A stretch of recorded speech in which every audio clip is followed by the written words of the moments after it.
So grabe, ang daming apple na pala dito. So may isa dito, try natin tikman. Ito. Oh, grabe. Apple. So titikman natin ito. Papakita ko sa inyo.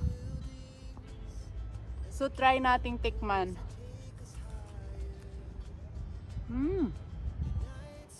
Ang sarap. Apple.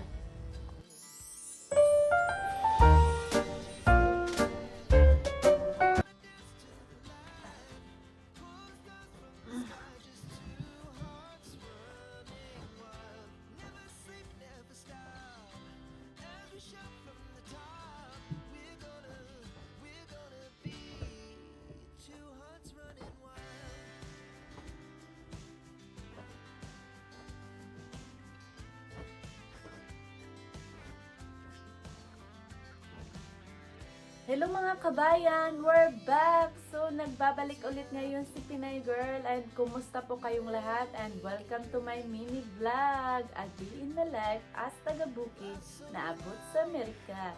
For today video, day! Oh, diba? Natakdan akong sinlate.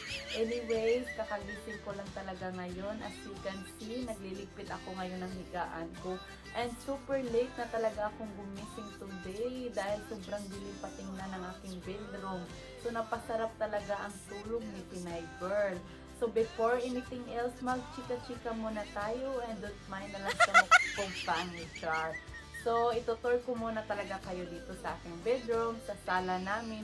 Super cute lang talaga ng bedroom namin, di ba? So, ipapakita ko sa inyo ngayon ang aking higaan, ang aming sala, before tayo mag-proceed ang aking video today, okay? So, start na tayo and papasok na tayo sa aming munting bedroom. So, open the door muna tayo. So, bago ang lahat, i-turn on muna natin ang light dahil sobrang dilim ng bedroom and para mas makita din ng mga maritis ang kalat dito, okay? So, turn on. So, no bashing talaga tayo dahil kakagising lang talaga ni Pinay Girl. So, hindi pa ako nakapag-ready at hindi pa ako nakapag-ligpit. Pero ipapakita ko pa rin sa inyo ang aming munting bedroom. So, ito yung higaan, ito yung computer namin. So, napakasimple lamang, okay? So, ito yung dresser ni Pinay Girl. So, diba, pati yung mga damit ko nagkakalat na dahil hindi na talaga magkasya sa loob ng dresser. So, yung iba talaga binigay na yan sa akin ng mga client ko. So, hindi na makasya sa aking dresser. So, dyan ko na lang nilagay. So, ito lamang. So, napakasimple lamang. So, no bashing muna tayo mga marites, okay? So, tapos na nga tayo sa aming bedroom and proceed na tayo sa aming sala, okay? Then, nakikita ko pa rin talaga yung pimples ko, ba diba? So, isang buwan na to sa aking mukha. Ayaw niya pa rin talaga umalis. So, dyan ka na lang, ha? Okay? So, proceed na tayo sa aming sala. Let's go! Sobrang late na talaga ako gumising today and sobrang maliwanag na talaga dito. So, ito yung table namin. So, hindi talaga ako ready mag-vlog ng aming apartment dahil hindi talaga ako nakapagligpit pa. So, sige na lang kasi nag-umpisa na tayo, okay?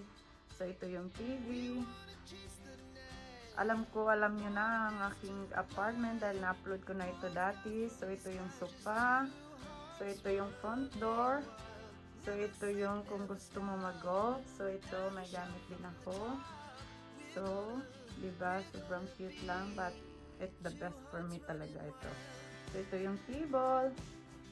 And then, ito yung refrigerator. So, dito ako nagluluto. And then, dito ako naguhugas. So, kung ayaw ko talaga gumamit dito, so, nilalagay ko na lang dito yung mga pinggan. Kung sobrang pagod na pagod talaga si Pinay Girl. So, pero kadalasan, naghuhugas talaga ako dito. Dahil yun talaga sa probinsya, hindi na yun mawawala. So, ito yung kung gusto mo namang kape. So, ito dito ako. Okay. And then, so, yun lang. Napakasimple lang ang apartment namin. So, diba ang liwanag na dito? So, ito yung backyard namin. Diyan. Dito ako nagbabarbecue. And then, ito yung backyard. So dito din ako nagti-TikTok minsan. So ito, di ba ang ganda, ang liwanag na sa labas. Ang ganda ng araw ngayon, di ba? Sobrang maliwanag, ang ganda sa labas. Di ba? So, yan lamang. Share ko lang sa inyo. So, ang cute ng barbecue grill namin. So, dito talaga ako lumalabas kapag gusto ko talaga mag-TikTok. So, dahil gusto mo ng fresh, napaka-fresh air dito sa labas. So, lastly, proceed na tayo sa aming bathroom. So, munti ko na makalimutan ang aming banyo or bathroom. So, turn on muna natin ang lights dahil medyo madilim. Off, red light yata yung na-turn on ko. So, off natin, turn on. Okay? So, ito yung bathroom namin. Alam ko, na-vlog ko na ito dati sa mga previous vlog ko. Dito ako naglilinis. Dito ako lahat naliligo. So, kasi banyo nga, diba? So, okay. So, dito nagliligo sila girls. So, ito yung bathtub. So, simple lamang. Pero, grabe talaga the best para sa akin. So, dito din ako naghihilamos. At ito yung mahiwagang mirror ni Pinay girls. And then, so, sobrang cute lang talaga. So, okay, yun lamang. Dahil hindi pa talaga ako nakapaglinis, pasensya na talaga kayo, no bashing muna. So, next time kapag magpa-vlog ako, maging ready talaga ako. Dahil ngayon, super late na talaga akong gumising. So, okay, then turn off na natin para save tayo sa electricity. So, balik tayo dito sa kusina dahil magkakape si Pinay girl. So, nakalimutan ko pala, ito yung microwave namin. And then, ito yung refrigerator. So, dito ako magkakape. Okay, open muna natin. Then, turn on. Okay, add water. Sabi daw, add water. Okay, so mamaya lagyan natin yan ng water kasi konti na lang. Kasi ayaw yung gumana kapag hindi mo lalagyan ng tubig. Tapos konti na lang. Kailangan yung tubig dito talaga. So, kaya sinasabi niya add water. So, mamaya na lang. And then, so, kapag pagod talaga ako, dito ako naghuhugas. Yan. So, okay. Sobrang high-tech talaga. Diba? Machine na ang gumagawa. Hindi na ikaw mismo. So, kadalasan dito talaga sa Amerika ay nanghuhugas talaga dito sila lang sa machine dahil pagod na sila galing sa trabaho. So, kailangan talaga meron sila ito machine ang gumagawa at naghuhugas. Okay? So, yun lang.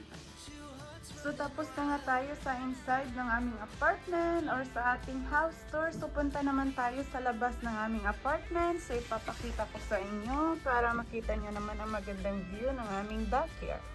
So, open muna natin. So, let's go. Wow! Nakikita nyo ba yung nakikita ko? Oh my God!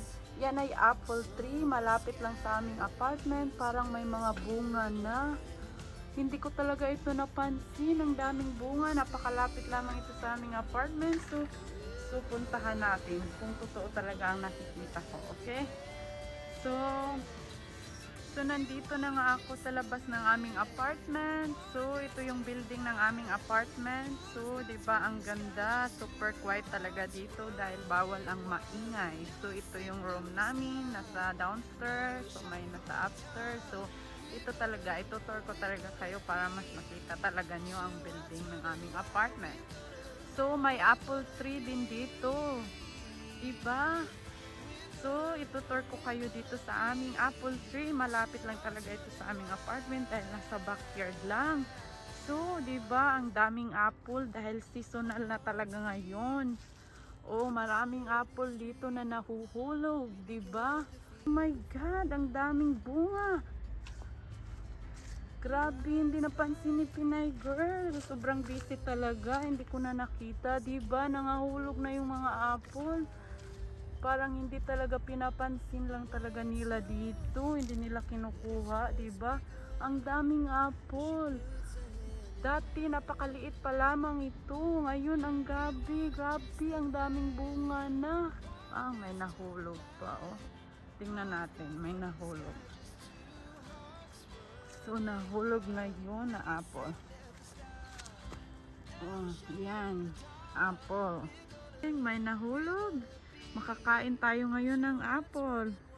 So, nahulog talaga siya ngayon. Very timing. So, try nating tikman.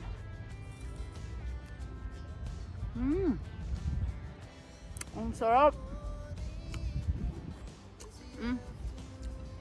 Apple.